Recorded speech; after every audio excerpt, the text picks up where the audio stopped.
Deep within a lush, green bamboo forest, under the warm, golden sun, lived a panda named Pang. Pang wasn't just any panda. He was, to put it mildly, the laziest creature in the entire forest. His days were a simple, unchanging cycle.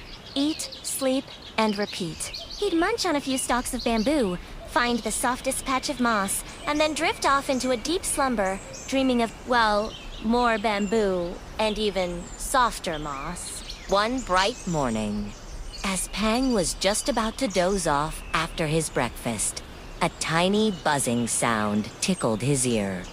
Beesies! He lazily swatted a paw in the air, trying to shoo away the annoyance.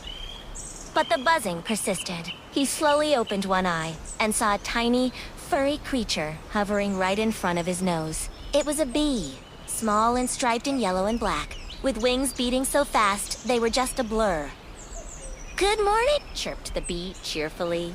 "The sun is shining, the flowers are blooming. It's a perfect day for work." Pang yawned, a great big yawn that showed all of his bamboo-stained teeth. "Work?" he mumbled. "Why would anyone work on such a perfect day for napping?" The bee giggled, a sound like tiny bells. "My name is Beatrice, but you can call me Bee. And I work because there's so much to do. I need to collect nectar to make honey for the hive. Winter is a long way off, but it's always best to be prepared." Pang just grunted. "Winter. Schminter." "There's plenty of bamboo. I'll worry about it later." He closed his eyes, ready to resume his nap. But Bee was a persistent little bee. "But don't you ever want to do something else? See something new? Build something!" she asked, zipping around his head. "Nope," Pang replied, his voice muffled by his furry arm. "Eating and sleeping are my two favorite things. Why complicate it?"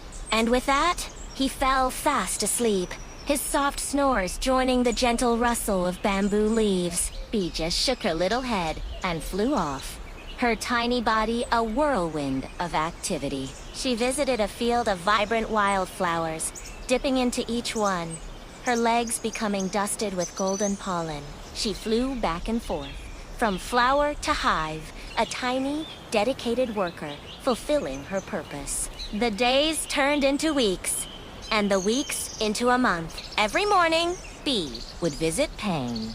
"Good morning! Pip, I've already collected nectar from 100 flowers today. What are you going to do?" And every morning, Pang would have the same reply. "Morning, Bee, I'm going to eat this bamboo, then take a nap." Bee would tell him about her adventures. She told him about the sparkling river she crossed, the beautiful view from the top of the tallest tree, and the delicious new patch of clover she'd found. Pang would listen with one ear. Sometimes, before his snores took over, he felt a tiny, strange pang of something. Was it curiosity? No, couldn't be. Napping was much better. The vibrant green of summer began to fade, replaced by the warm yellows, oranges, and reds of autumn. A cool breeze started to whisper through the bamboo stalks. Pang noticed the air was a bit nippier, and his mossy bed wasn't quite as warm. He simply ate a little more bamboo, and slept a little longer, to stay warm. Bee, however, was busier than ever. "The hive is almost full of honey," she buzzed excitedly one afternoon. "We've all worked so hard. We'll be warm and well-fed all winter long. Are you prepared for the cold, Pang?" Pang, shivering slightly, just shrugged. "I'll find a thicker bamboo grove," he said, though he didn't sound as confident as before. The bamboo leaves were starting to get dry and less juicy. Finding a good meal was taking a little more effort now, which Pang found very annoying. Then, one morning, Pang woke up, not to the warm sun, but to a world of white. A thick blanket of snow covered everything. It was beautiful, but it was also cold. Freezing.